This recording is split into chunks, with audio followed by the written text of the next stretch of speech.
Quand on parle de Jupiter, on a souvent tendance à commencer par un chiffre. La plus grosse planète, la plus massive, la plus imposante. Mais commencer par là, c'est déjà passer à côté de l'essentiel. Parce que Jupiter n'est pas seulement une planète énorme posée quelque part dans le système solaire. C'est une planète qui a profondément influencé la façon dont tout le reste est organisé autour d'elle. Depuis les premières dizaines de millions d'années après la formation du Soleil. Et pour comprendre Jupiter correctement, il faut d'abord accepter une idée assez dérangeante. Sans Jupiter, le système solaire tel qu'on le connaît aujourd'hui aurait probablement une forme très différente. Quand le Soleil s'est formé il y a environ 4,6 milliards d'années, il était entouré d'un immense disque de gaz et de poussière. C'est dans ce disque que les planètes ont commencé à apparaître, lentement, par accumulation de matière. Mais toutes les planètes ne se sont pas formées au même rythme, ni de la même manière. Jupiter, elle, est apparue très tôt, et surtout, elle est devenue massive très rapidement. Tellement rapidement que sa gravité a commencé à influencer le disque protoplanétaire, bien avant que les autres planètes aient terminé leur formation. Autrement dit, Jupiter n'est pas arrivée dans un système déjà stable. Elle a participé activement à sa construction. À ce stade, il faut prendre un instant pour bien se représenter ce que ça signifie. Jupiter contient à elle seule plus de masse que toutes les autres planètes réunies. Sa gravité est si dominante qu'elle agit comme une sorte de chef d'orchestre gravitationnel, imposant des rythmes, des résonances, des trajectoires à tous ceux qui se trouvent dans son voisinage. C'est cette influence qui explique, par exemple, pourquoi certaines régions du système solaire sont presque vides, alors que d'autres sont saturées d'objets. Jupiter se situe à environ 780 millions de kilomètres du Soleil. Ce n'est pas une distance anodine. À cet endroit précis, les conditions étaient idéales pour qu'une planète géante se forme, suffisamment loin du Soleil pour que les gaz légers ne soient pas chassés par les rayonnements solaires, mais assez proches pour accumuler une quantité énorme de matière. Résultat, Jupiter est devenue une planète dominée par l'hydrogène et l'hélium, les éléments les plus abondants de l'univers. Mais contrairement à ce qu'on pourrait penser, Jupiter n'est pas une simple planète. Quand on l'observe, ce qui frappe immédiatement, ce sont ses bandes nuageuses. Elles donnent l'impression d'une planète ordonnée, presque régulière. En réalité, ces bandes sont le signe d'une atmosphère incroyablement dynamique, traversée par des courants puissants qui tournent à des vitesses difficiles à imaginer à l'échelle humaine.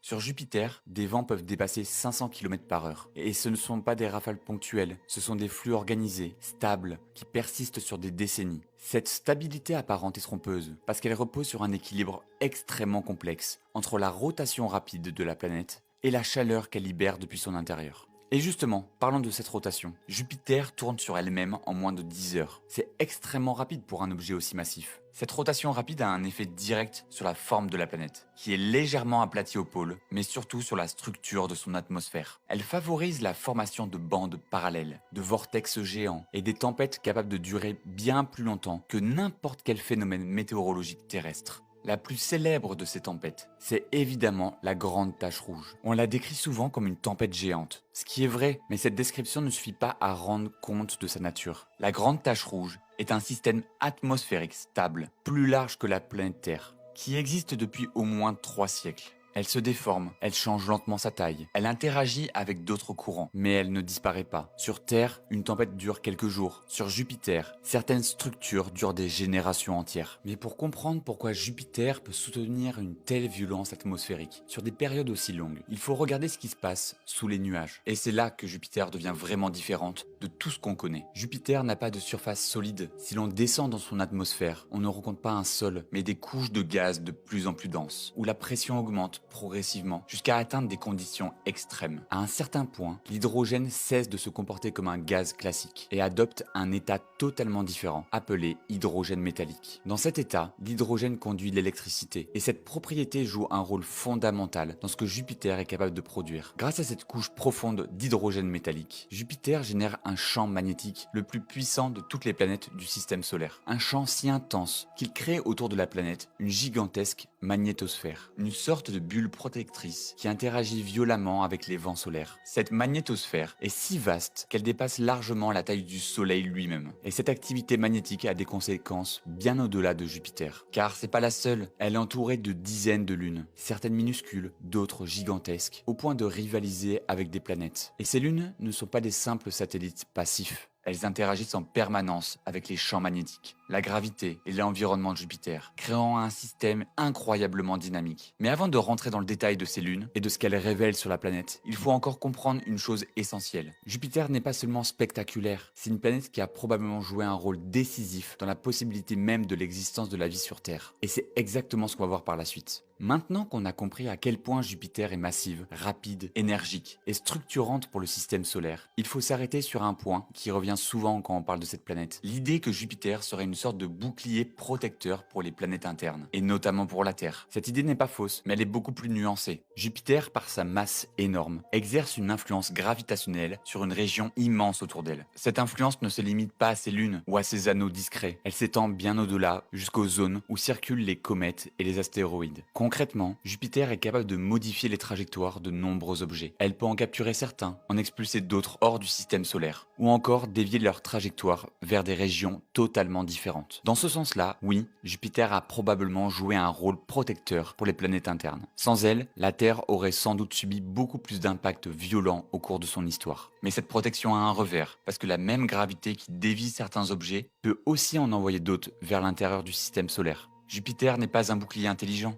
Elle ne choisit pas ce qu'elle protège ou ce qu'elle perturbe. Elle agit simplement selon les lois de la gravité. Et sur des milliards d'années, cette influence a contribué à façonner un environnement dynamique, parfois stable, parfois chaotique. Pour bien comprendre l'importance de Jupiter, il faut changer d'échelle. Il ne faut plus la voir comme une planète isolée, mais comme le centre d'un véritable système, un mini-système solaire en quelque sorte. Autour de Jupiter gravitent des dizaines de lunes, mais 4 d'entre elles se démarquent immédiatement par leur taille et leur diversité. Ces lunes sont si grandes, si complexes, qu'elles pourraient presque être considérées comme des mondes à part entière. Et c'est ça qui est fascinant, c'est qu'elles sont toutes différentes. La plus proche, Io, est un monde littéralement déchiré par la gravité. Io est la lune la plus volcanique du système solaire. Pas un peu volcanique, extrêmement. Sa surface est couverte de volcans actifs, de lacs de lave, de panaches qui s'élèvent à des centaines de kilomètres au-dessus du sol. Cette activité n'est pas due à une chaleur interne classique, mais aux forces des marées exercées par Jupiter. La gravité de Jupiter comprime et étire Io en permanence, générant une chaleur intense dans son intérieur. Io est un monde en tension constante. Un peu plus loin se trouve Europa. À première vue, Europa est l'opposé de Io. C'est une lune recouverte de glace, presque entièrement lisse, marquée par de longues fissures sombres. Mais sous cette surface glacée se cacherait un immense océan liquide. Un océan salé, maintenu à l'état liquide grâce, là encore, aux forces de marée de Jupiter. Cet océan est l'un des endroits les plus prometteurs du système solaire, dans la recherche de conditions favorables à la vie. Pas parce qu'on a trouvé de la vie, mais parce que les ingrédients essentiels semblent réunis.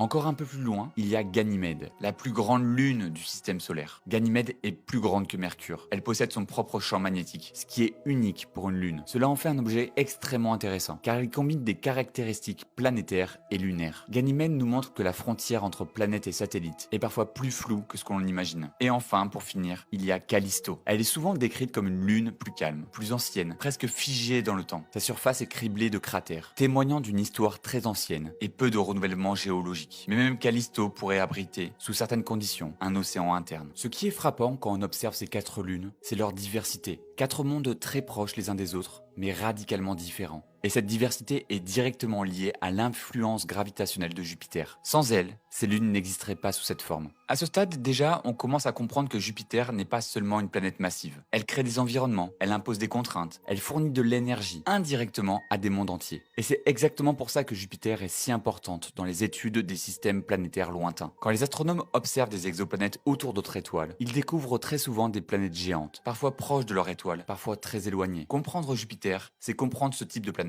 C'est aussi comprendre comment une planète géante peut influencer la formation de tout un système. C'est comprendre pourquoi certains systèmes sont stables et pourquoi d'autres sont chaotiques. Mais il reste encore une dimension essentielle à explorer. Une dimension plus profonde, plus invisible, mais tout aussi fondamentale. Jupiter n'est pas seulement une planète massive entourée de lunes fascinantes. C'est aussi une planète dont l'intérieur, le champ magnétique et les interactions énergétiques atteignent des niveaux que l'on ne retrouve nulle part ailleurs dans le système solaire. Pour bien comprendre tout ça, il faut parler de ce qu'on ne voit pas, parce que l'essentiel de Jupiter se joue à l'intérieur. Comme on l'a vu, elle n'a pas une surface solide. Il n'existe pas de moment précis où on pourrait dire « ici, on touche le sol ». Si l'on descend dans ces nuages, on traverse des couches de gaz de plus en plus denses, où la pression augmente progressivement, sans rupture nette. Et plus on descend, plus les conditions deviennent extrêmes. Jupiter produit des aurores, mais pas des aurores comme celles qu'on voit sur Terre. Les aurores de Jupiter sont beaucoup plus puissantes, beaucoup plus vastes et surtout beaucoup plus énergétiques. Elles sont alimentées à la fois par les vents solaires et par les interactions avec ses lunes, notamment Io. Elle injecte en permanence de la matière ionisée dans la magnétosphère de Jupiter, créant un véritable circuit électrique géant entre la planète et sa lune. C'est un phénomène unique dans le système solaire. Ce qu'il faut bien comprendre ici, c'est que Jupiter n'est pas seulement une planète massive, c'est une planète active, énergétiquement parlant. Elle libère encore aujourd'hui une quantité de chaleur interne héritée de sa formation. Cette énergie remonte lentement vers l'atmosphère, alimente les tempêtes, entretient les courants, stabilise des structures qui peuvent durer des siècles. Jupiter est une planète qui n'a jamais vraiment cessé de vivre. Et cette activité interne explique aussi pourquoi Jupiter est un modèle si important pour les astronomes. Quand on observe des exoplanètes géantes autour d'une étoile, on observe très souvent des mondes qui ressemblent d'une certaine manière à Jupiter. Des planètes dominées par le gaz, très massives, capables d'influencer profondément leur environnement. Comprendre Jupiter, ce n'est pas seulement comprendre notre système solaire, c'est comprendre une catégorie entière de planètes dans l'univers. Il y a aussi un autre aspect qui est super important. Jupiter nous montre que les planètes géantes ne sont pas des simples objets passifs. Elles sculptent le système planétaire, elles déplacent la matière, elles influencent les zones où les petites planètes peuvent se former ou disparaître. Dans ce sens-là, Jupiter est peut-être l'une des raisons pour lesquelles la Terre se trouve aujourd'hui dans une région relativement stable. Mais cette stabilité n'est jamais acquise définitivement. Le système solaire est le résultat d'un équilibre dynamique, façonné sur des milliards d'années. Jupiter est sûrement l'un des piliers, un pilier massif, invisible dans ses profondeurs, mais absolument central. Quand on prend un peu de recul, Jupiter apparaît presque comme une frontière entre les planètes rocheuses intenses, petites, denses, familières, et les mondes géants, froids, violents, dominés par des forces que l'on ne rencontre pas sur Terre. Elle marque une transition. Et cette transition, elle est essentielle pour comprendre la logique globale du système solaire. Comme on l'a compris, Jupiter n'est pas seulement la plus grosse planète du système solaire. C'est une planète qui a façonné l'histoire de tout ce qui l'entoure. Elle a influencé la formation de notre planète. Elle a créé des mondes entiers autour d'elle. Elle a stabilisé certaines régions et en a perturbé d'autres. Comprendre Jupiter, c'est comprendre pourquoi le système solaire a cette forme précise. Et maintenant que l'on a exploré ces géantes gazeuses, on peut faire quelque chose qui est encore plus intéressant. Revenir vers l'intérieur, vers une planète plus petite, plus proche de nous, mais qui pose elle aussi des questions fondamentales sur l'histoire et l'avenir du système solaire. La prochaine étape de la série, bien sûr, c'est Mars.